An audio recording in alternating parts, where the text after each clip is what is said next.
É assim que os caçadores acabam se tornando a caça, ou podemos chamar isso de caça aos traidores. Milhares de funcionários de agências federais caíram nas redes, patrocinadores locais,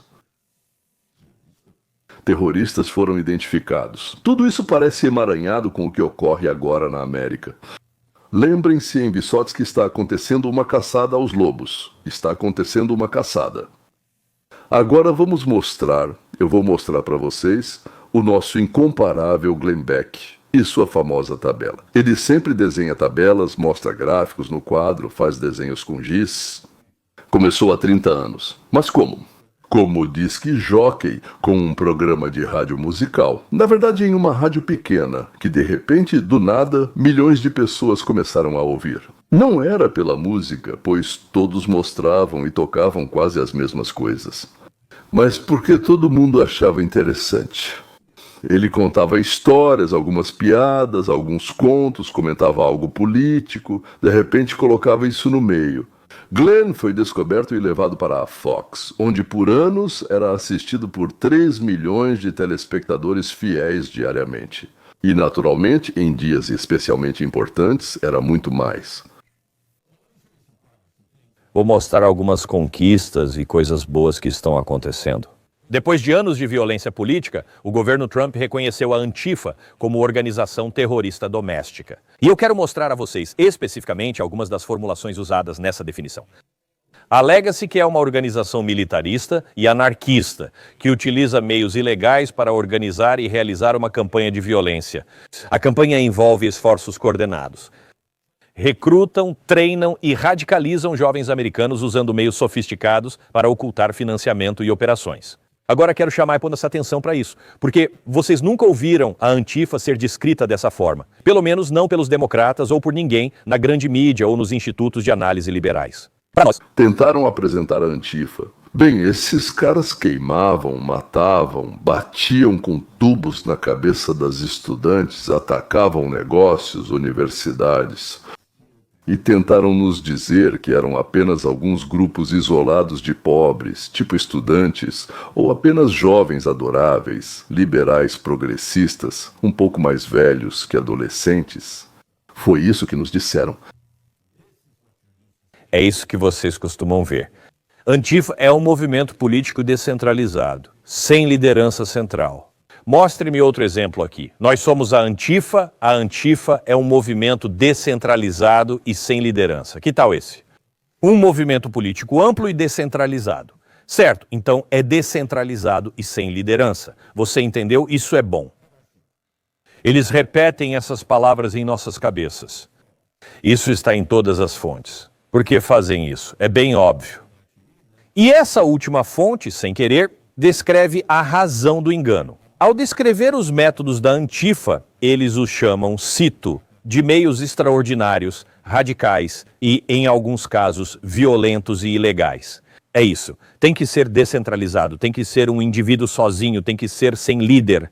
Porque políticos, policiais, ativistas e outros cúmplices sabem que se houver ações violentas e ilegais, quem for pego organizando ou financiando deve ir para a prisão. Nenhum deles quer ir para a prisão, vão usar esses malucos, mas não querem ir para a cadeia. Eles são numa organização descentralizada, sem liderança. Vou explicar. Se for uma estrutura organizada com líderes, disciplina, financiamento, treinamento, então, se essa organização queima, quebra, machuca, mata, Deus me livre, quem a apoia vai ser processado por ajudar nisso. Portanto, consequentemente, estão mentindo para nós. Movimento descentralizado que promove conferências de treinamento em cidades como Filadélfia, sem líder ou organização definida. Como? Quem planeja isso? Universidades como a City University of New York, em Nova York, têm cursos inteiros sobre o antifascismo global. É um curso de 14 semanas sobre ativismo revolucionário de extrema esquerda em uma faculdade localizada bem no centro financeiro do mundo. Mas não há sinais de liderança, não há organização. Isso é besteira e todo mundo sabe disso. Naturalmente, todo mundo sabe disso. Mas enquanto o poder nos órgãos de segurança e de direitos humanos estava com os democratas, direitos humanos, quero dizer polícia e etc., e coisas do tipo, aguarda. Ou seja, aqueles que, na verdade, organizavam e financiavam essa Antifa, organizavam, então a verdade não chegava até nós. Uma coincidência interessante: o 5º diretório da KGB, da União das Repúblicas Socialistas Soviéticas, foi chefiado por muitos anos pelo general Filip Denisovich Babkov. Ele foi o penúltimo chefe, depois passou para outra estrutura. Vou falar disso em um segundo. A ideia e o desenvolvimento da fusão entre a KGB e o crime pertencem a ele. Ou seja, eles já trabalhavam naquela época enquanto ainda acreditávamos na força da União Soviética e cantávamos que ninguém nos venceria. Eles já estavam trabalhando para o que viria depois da dissolução da União Soviética. Então, essa ideia dele de unir a KGB com o crime organizado foi testada pela primeira vez em São Petersburgo pelo tenente-coronel Putin. A ideia era que a parte visível, a parte acima da superfície dos acontecimentos na sociedade fosse controlada pelos agentes de segurança. Bem, nesse caso, a KGB, mais alguém também. E todos os assuntos que precisavam ser resolvidos, digamos, sem aparecer publicamente, eliminação de concorrentes, coleta de propinas, controle dos fluxos de drogas, prostituição e assim por diante. Cassinos, por exemplo, movimentavam muito dinheiro. Fariam isso, então, sob a supervisão da KGB, mas eram estruturas do submundo. Assim, o porto marítimo de São Petersburgo, em São Petersburgo, foi tomado, onde era controlado por 3 pessoas, Sobchak, Putin e o diretor da KGB de Petersburgo. Agora esqueci o sobrenome, embora eu conhecesse. Mas, na verdade, quem mandava lá era um tal de Kumarin, ou melhor, a gangue do Kumarin, que depois o Putin apodreceu na prisão. Quando estive em Petersburgo, foi em 1990 e pouco, não lembro o ano exato. Então ele era chamado de diretor noturno. Aliás, muito provavelmente a KGB votou no Putin justamente porque o experimento de unir o mundo subterrâneo e o mundo de cima em Petersburgo foi tão bem sucedido. Boikov, pelos seus méritos, ou melhor dizendo bem, digamos assim, pelos seus méritos. Ou talvez ele já estivesse ficando velho demais para cumprir aquelas funções que exercia no 5º diretório. Então ele foi para Most Gusinskogol, se você lembra, e assumiu lá um cargo formal de chefe de segurança nessa empresa. Mas na verdade ele supervisionava a parte do KGB, no holding, que era muito maior do que a parte do Guzinski. Naturalmente, nos Estados Unidos, aliás, faziam a mesma coisa, mas isso também era feito pelos pretorianos em Roma, pelos oprichnik, lá em Moscou, na Rússia, e por muitos outros. Ou seja, a ralé, contratada e treinada, fazia o que a sociedade mandava. Neste caso, para nós, do Partido Democrata, aquele trabalho sujo que, digamos assim, nossos queridos consomolo-fascistas não queriam fazer por motivos óbvios, mas também não queriam aparecer.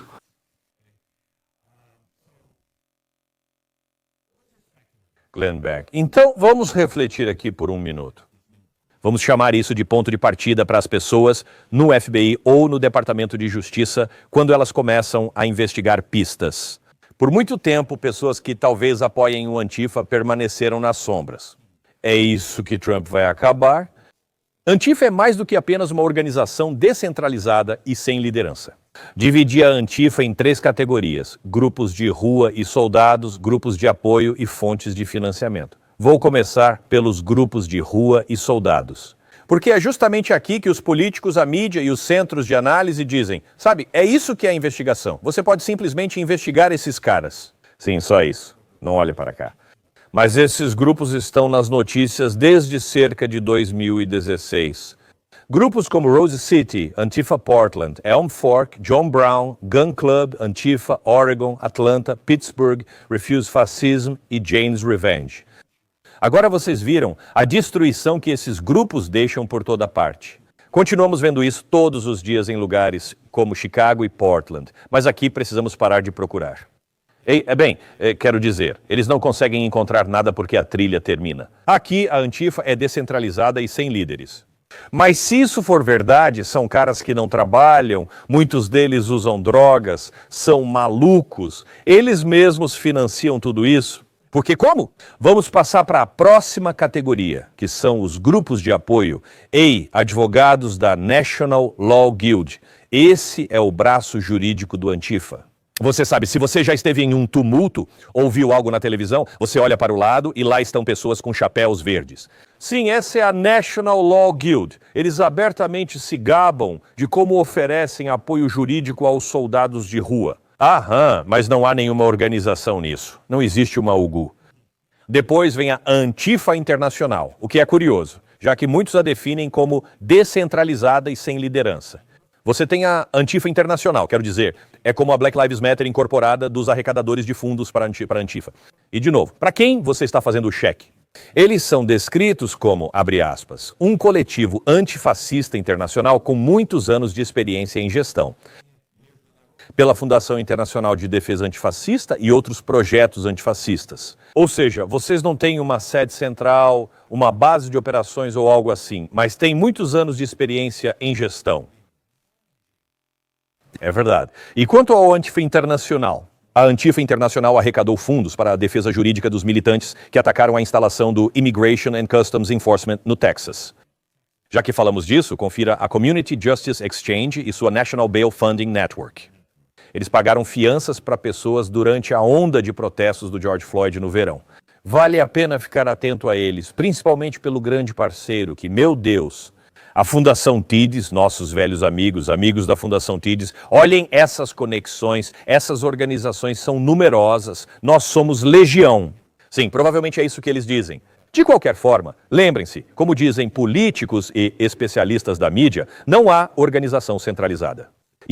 O método é igual em todas as cidades dos Estados Unidos da América e no exterior. As roupas funcionam como uniforme. Os advogados são avisados e usam roupas reconhecidas pelos arruaceiros, facilitando a identificação para abordagem, pedidos ou solicitação de proteção. Alguém arrecada dinheiro para eles e investe em algum lugar. Todos esses arruaceiros não trabalham, mas têm dinheiro para viver lá, para drogas e assim por diante.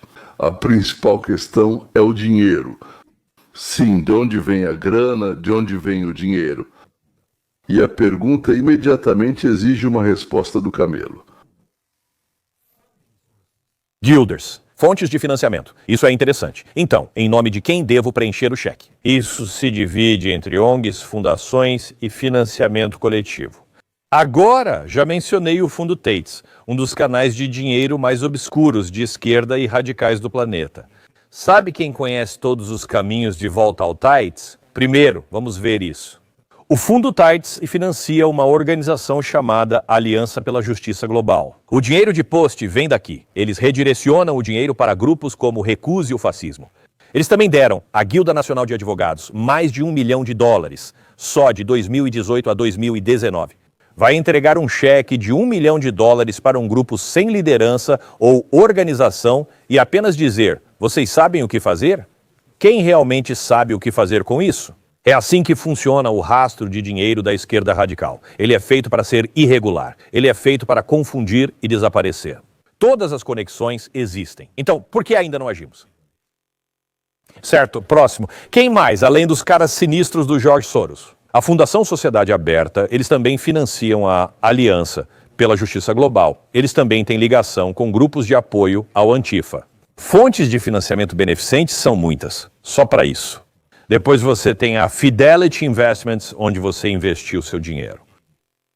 O fundo beneficente da Fidelity Investments faz doações para a Guilda Nacional de Advogados. Também o fundo beneficente Schwab Charitable. Se eu tivesse dinheiro na Schwab, eu ou na Fidelity, não sei se eu teria isso. Eles dão para pessoas que apoiam essas pessoas. Quero dizer, eu poderia continuar. E nós nem chegamos às plataformas de crowdfunding. Você tem o ActBlue e o Patreon, você tem o Fundraiser, o The Action Network, depois você tem vendas de livros, como o professor universitário que lançou um livro guia da Antifa. Não estou acusando ninguém, só dizendo. Isso foi praticamente a primeira coisa que me veio à cabeça. Eu só estou mostrando conexões que têm um cheiro muito forte. E eu acompanho essas pessoas há tempo suficiente para saber que é assim que funciona. Voltando às demissões em massa de funcionários do governo, por mais estranho que pareça, tudo isso está interligado.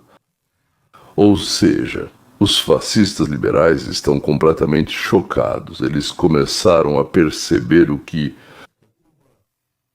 que besteira eles fizeram. Agora eles já estão dizendo: que tipo de tolice cometemos? O homem do Trump diz: está ocorrendo um verdadeiro banho de sangue na Força de Trabalho Federal. Olá, esse meme é ótimo. Ras Volt diz: chegou a hora, querida. O responsável de Donald Trump pela Força de Trabalho Federal anunciou que o banho de sangue começou. Ras Volt diz: as demissões começaram. Os cortes são significativos, afirmou uma fonte do Escritório de Gestão e Orçamento sem confirmar o número de demissões. Agora sabemos que está próximo de 5.000. Trump disse que os republicanos estão ameaçando com uma votação, e o arquiteto ultraconservador do projeto 2025 está tentando forçar os democratas a sentarem à mesa de negociações. O governo está fechado desde 1º de outubro e democratas e republicanos se preparam para a disputa. Esses funcionários federais são os mais preguiçosos, desleixados, mais vergonhosos, menos produtivos e menos impressionantes que já vi na minha vida. Obviamente, há pessoas que fazem um bom trabalho. Tudo bem, não digo que é preciso demitir todos e encerrar tudo. O governo federal está um caos, embora às vezes um garoto pode sonhar. O que estou dizendo aqui é que vocês... E como? A Força de Trabalho Federal é, você sabe, o governo federal é o maior empregador de toda a América. Nunca foi planejado para ser assim. A Amazon tem 1 milhão de funcionários, o Walmart tem 1 milhão de funcionários e o governo federal tem quase 5 milhões de empregados. Aliás, eles recebem bem mais que trabalhadores do setor privado. Durante o governo dos democratas, os burocratas passaram a ganhar muito mais do que profissionais semelhantes no setor privado. Além disso, eles estão totalmente errados. Além disso, oferecem ótimas condições de aposentadoria.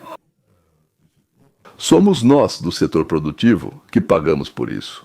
E os chamados benefícios são maiores do que até mesmo um pequeno empresário pode se dar ao luxo, sem falar no que ele pode oferecer aos seus funcionários.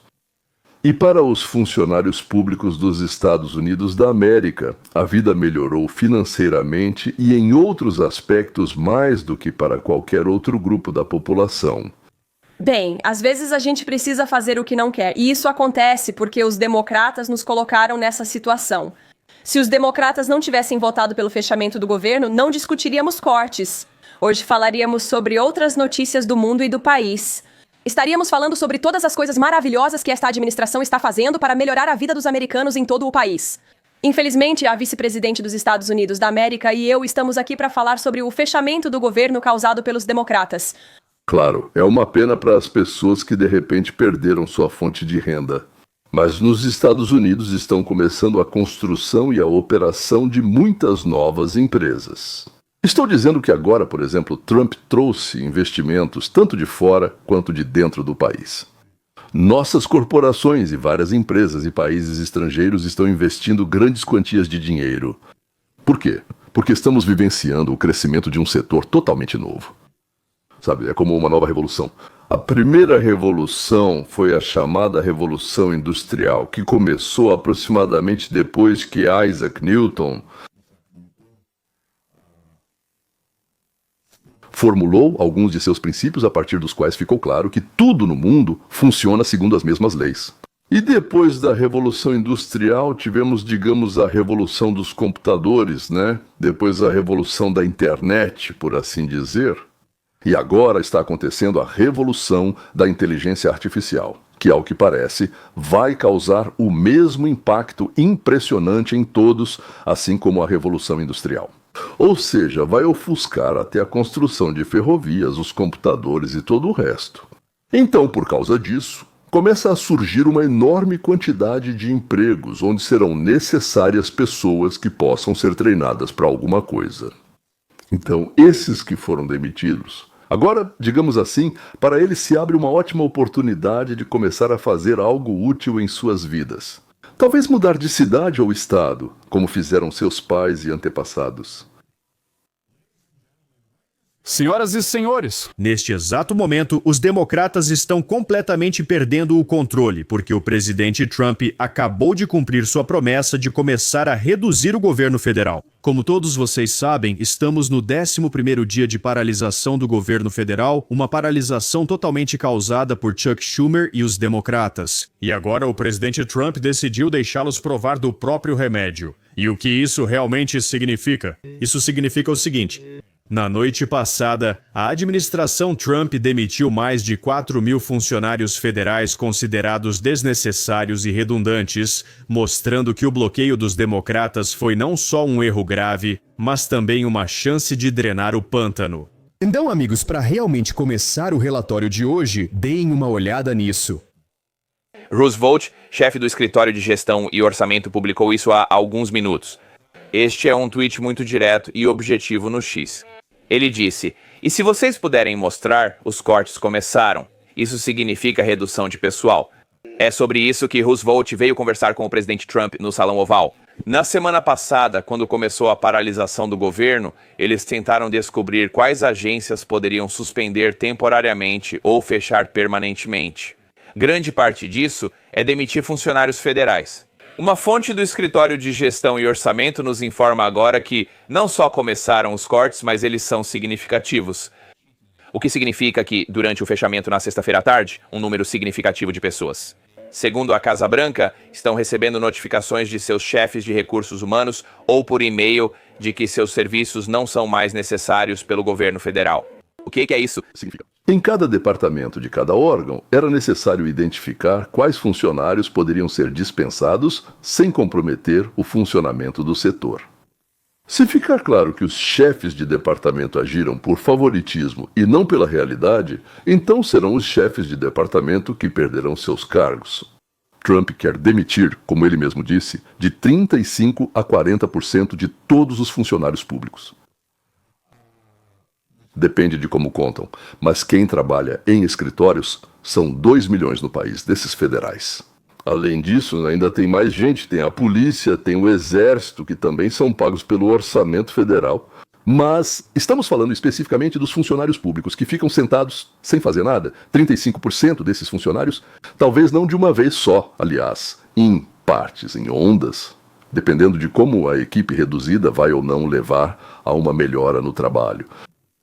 Mais um detalhe: em Washington, 95% dos funcionários federais votam nos democratas. Ou seja, demitindo dezenas e centenas de milhares de burocratas de Washington.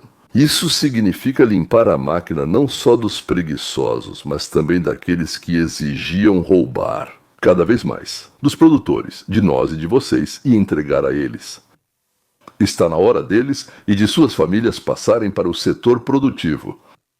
Mas, claro, como era de se esperar, o senador Chuck Schumer, o organizador de todo esse fechamento, agora está completamente perdendo o juízo. Na verdade, veja o que ele disse ontem à noite. Em resposta a todas essas demissões, Russell Holt acabou de demitir milhares de americanos como um tweet. Vamos ser francos, ninguém está obrigando Trump ou Holt a fazer isso. Eles não precisam fazer isso. Eles querem, eles escolhem, sem coração, causar dano às pessoas. Trabalhadores que protegem nosso país, inspecionam nossa comida, respondem a desastres naturais. Isso é um caos deliberado.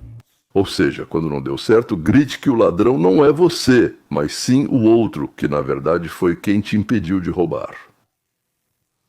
Não aprovar o orçamento e paralisar o governo é o truque favorito ou a carta na manga da Revolução Democrática? Estou planejando. Na verdade, como acabou de enfatizar o presidente da Câmara, Mike Johnson, ontem à tarde, os democratas já votaram juntos 8 vezes para fechar o governo federal. Portanto, sem dúvida, essa paralisação recai totalmente sobre os ombros dos democratas. Isso significa que, como resultado dessa paralisação, o presidente Trump pode começar a demitir em massa os sabotadores democratas dentro do governo federal. É exatamente isso que ele está fazendo agora. Bem, e os partidos democráticos submissos à mídia, do que eles são? Como eles? Será que vão dizer uma palavra de verdade ou é como sempre? Não ouço, não vejo e minto. Descobrimos quais agências exatamente aqui nesta sexta-feira à tarde estão enviando notificações de redução de pessoal, na verdade demitindo seus funcionários. E acabei de ouvir de um representante do Departamento de Saúde e Serviços Sociais que eles estão entre aquelas agências, aqueles departamentos que pretendem seguir adiante com os cortes. Me disseram que isso vai afetar várias divisões e que durante a administração Biden o departamento ficou inchado. Foi o que o representante disse.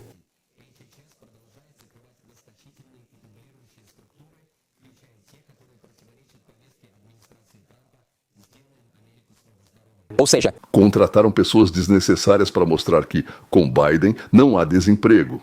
Pagavam salários a pessoas às nossas custas. E pessoas em excesso atrapalham. Não é que elas não melhorem as coisas, elas ainda pioram a situação. Elas ficam no caminho. Quando há pessoas demais, tudo fica pior.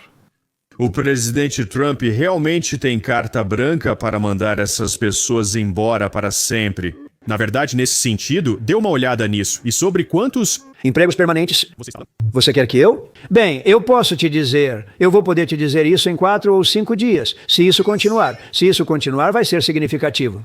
E muitos desses empregos nunca vão voltar. Mas você vai ter um orçamento muito mais equilibrado, na verdade. Então, senhoras e senhores, isso levanta uma questão muito interessante. Quanto dinheiro desperdiçamos com todos esses funcionários federais completamente desnecessários? Eu já calculei. Se Trump demitir 35%, como foi relatado, sim, isso são 800 mil funcionários públicos e isso é aproximadamente 160 bilhões de dólares por ano que vamos economizar.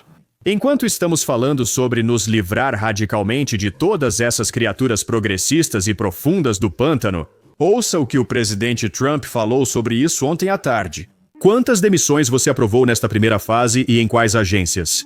Bem, serão muitas e será direcionado aos democratas, porque achamos que, eles começaram com isso. Então deve ser direcionado aos democratas. Vai ser muita gente e vamos anunciar os números nos próximos dias, mas serão muitas pessoas e tudo por causa dos democratas. Eles querem dar 1,5 trilhão de dólares americanos para quem entrou ilegalmente no país. Mais importante do que isso, porque todos nós temos um grande coração, queremos que as pessoas sejam cuidadas, mas, temos 0 pessoas chegando. Você sabe, esse é o Glenn, certo? Esse número é impressionante, mesmo para um governador de sucesso, mas nos últimos 4 meses ninguém entrou ilegalmente. Eles vêm legalmente. Sim, eles passam por um processo que agora é realmente bom, porque queremos que as pessoas venham, mas elas devem vir legalmente. Nós queremos imigração, mas só a que verificamos e permitimos em nossa casa. Eu, pessoalmente, não preciso nem um pouco de um assassino colombiano, um estuprador de Gana e um Khmer vermelho de lá, do Líbano, Egito ou Iraque. Eu não me importo de onde eles são, mas me importo com quem vai morar perto de mim e mandar os filhos para as escolas onde meus netos estudam. Agora, devo dizer que está amplamente documentado até que ponto os progressistas radicais dentro do sistema judiciário federal tentaram minar o presidente Trump a cada passo. Todos nós já discutimos essa situação várias vezes. No entanto, um fato menos conhecido é que também tivemos milhares de ativistas progressistas radicais dentro do governo federal que, da mesma forma, fizeram de tudo para minar o programa América em primeiro lugar. E é por isso que, na verdade, graças à paralisação contínua do governo, foi justamente dessas pessoas que o presidente Trump só começou a se livrar. Por isso, a imprensa de esquerda liberal, digamos assim, quase fascista, grita: isso é perseguição política. No início deste mês, 5 altos funcionários do FBI foram demitidos pelo diretor Kashem Patel sem explicação. Fontes dizem à Columbia Broadcasting System News que eles podem ter sido demitidos por razões políticas. Forma interessante. As fontes não foram nomeadas, várias delas nos disseram, ou seja, com certeza, já que são várias fontes não identificadas, isso é 100% verdade. Dizem que talvez possa ser. Nem as fontes não identificadas afirmam algo com certeza, apenas sugerem que talvez seja. Essas pessoas foram demitidas por razões políticas, dizem que são anti-Trump. Os agentes que foram demitidos incluíam Brian Driscoll. Ele atuou como diretor interino do departamento por pouco tempo no início do segundo mandato do presidente Trump. Nem Driscoll, nem quaisquer outros agentes ou agências que foram demitidos atingiram a idade de aposentadoria. Então isso significa que nenhum deles poderá receber a aposentadoria completa. A repórter da Columbia Broadcasting System News, Daniela Kleidman, está acompanhando o caso e fala conosco. Quais casos esses funcionários conduziam quando foram demitidos? Mas no momento da demissão, eles estavam trabalhando em vários casos diferentes. Nós não sabemos exatamente o que era importante no que eles estavam trabalhando antes, né? E isso quase certamente é o motivo da demissão deles. Eles estavam trabalhando em casos relacionados ao presidente Trump, você sabe, vários casos criminais envolvendo o presidente Trump, como suas tentativas de anular as eleições de 2020, por exemplo, e outros casos semelhantes. FPR Comentou. Eles não fizeram nem disseram nada. Nós não sabemos quantos funcionários já foram demitidos ao todo. Se são 100 e desses 5 são esses que trabalhavam nos casos do Trump, então qual é o problema?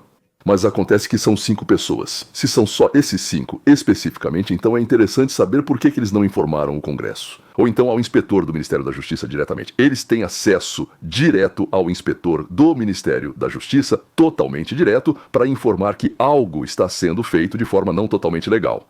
Por que eles não recorreram? Por que eles, digamos, nem mesmo se afastaram de casos obviamente falsos? Sei que são falsos e vou te explicar. A Suprema Corte e vários tribunais de apelação anularam esses casos dizendo que eles eram ilegais. Por isso, eu sei que eles são ilegais. E eu sei que eles não tratam de questões de pessoal. Acredito que muitos sabem que Donald Trump costuma usar o Twitter para demitir pessoas e justificar os motivos. A apresentadora me perguntou ao FBI se eles explicaram alguma coisa. A resposta foi não. Eles disseram que não dão entrevistas nem comentários sobre questões de pessoal, o que é verdade, não é? Mas o jornalista de repente acrescentou que isso não é verdade. Ou seja, não é verdade que eles não dão entrevistas, ou seja, eles mentiram para ele. Porque Donald Trump escreve e frequentemente diz: um momento Donald J. Trump trabalha no FBI, é o FBI que não dá respostas e não comenta. Mas envolveram o Trump para criar a sensação de que é justamente nesse caso que não respondem e normalmente, ou seja, ainda mentiram, normalmente respondem. Esse é um típico argumento da esquerda liberal. Hoje, agentes do FBI que investigam o 6 de janeiro e o caso dos documentos secretos de Donald Trump em Mar-a-Lago entraram com 2 processos contra o Departamento de Justiça de Trump. Um deles acusa o Departamento de Justiça de tentar identificar e demitir agentes e funcionários do FBI por retaliação política. O outro pede ao Tribunal proteção contra a esperada retaliação do Departamento de Justiça de divulgar suas informações pessoais para punição e represália. Os agentes temem ações de justiça pelas próprias mãos por parte daqueles que eles investigaram no caso de 6 de janeiro. Os agentes pedem proteção contra possíveis atos de violência justamente das pessoas que investigaram. Sobre a insurreição de 6 de janeiro, muitos participaram de atos violentos, foram presos, mas todos perdoados por Trump e agora estão livres. Ou seja... Estão nos enganando de novo. As pessoas foram presas ilegalmente por anos, aliás, destruindo a vida de muitos. E agora, quando eles exigem punição para aqueles que falsificaram documentos, destruíram provas, os colocaram na prisão. De repente, eles se transformaram em prisioneiros que Trump libertou, dando a entender que são culpados. Mas o seu aliado Trump soltou esses criminosos simplesmente porque são seus aliados.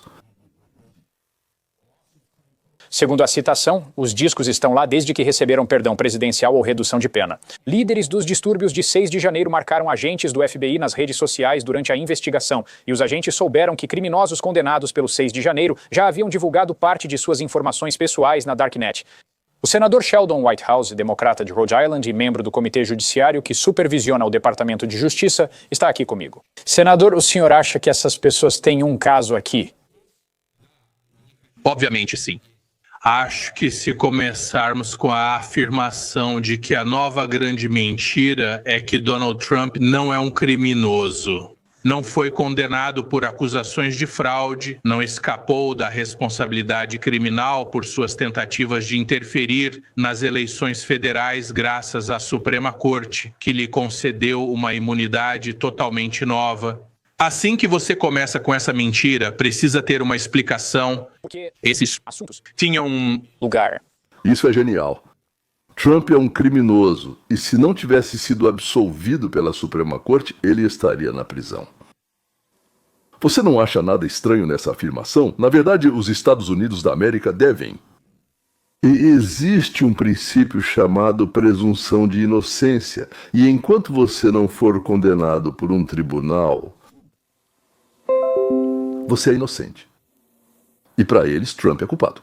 Ele foi absolvido e liberado das acusações pela Suprema Corte dos Estados Unidos da América, mas ainda é visto como culpado e só não está preso por causa da decisão da corte. Então, se os caçadores se tornaram a presa,